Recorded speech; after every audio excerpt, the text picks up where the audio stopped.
In this first episode, I want to talk about the fairly new Bujin archetype. Let's talk about the word Bujin for a second.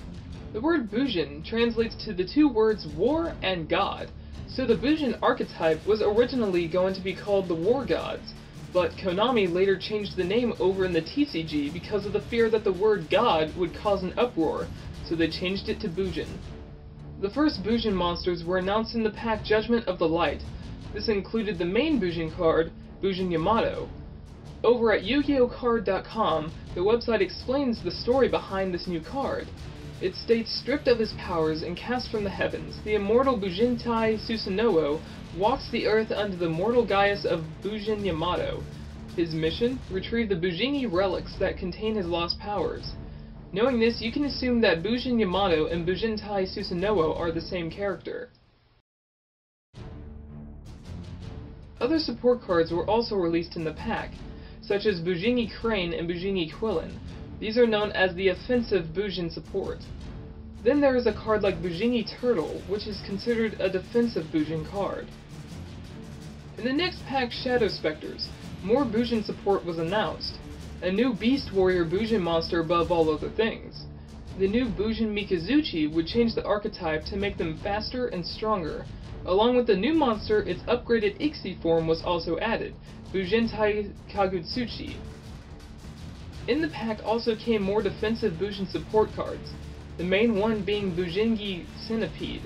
With this new Bujingi monster, you are able to destroy your opponent's back row with ease.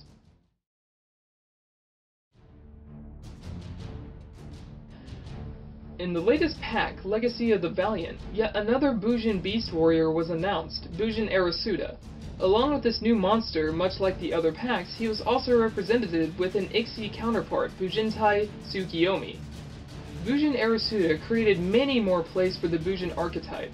All you had to do was pull off a Graveyard Bujingi effect, and then you could special summon Arasuda from your hand. Because of Arasuda, the archetype was yet again placed on another level. Now in an upcoming pack, Primal Origins, one more Bujin Beast Warrior has been revealed, along with his Ixi form. The new monsters Bujin Harume and Bujingi Amaterasu can be game-winning cards. With the new Bujin support from Primal Origins, Bujin will become a Tier 1 deck. With Bujin Harume, you can Ixi summon many times in one turn, when this is not possible before.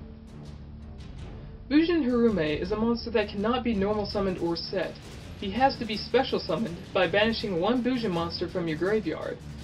If you are able to pull off his effect by banishing a Bujin Beast Warrior, then you are good to go. You will see what I mean in a minute. Also, if you have a Bujin Arasuda in your hand when you activate Bujin Harume's effect, then you can also special summon him because a Bujin monster was banished, thus causing two special summons, leading into the normal summon. The Ixi monster Bujinki Amaterasu requires 3 level 4 monsters. At first I thought that his effect wasn't good enough for the cost and that amount to summon. But after playing with Bujin Harume, the cost could be taken with ease. Now let's go back to explain why you should banish a Bujin Beast Warrior for Harume instead of a normal Bujingi monster. The main reason is because of Amaterasu. If you are able to pull off his summon and his effect, then you are able to special summon a banished Bujin monster.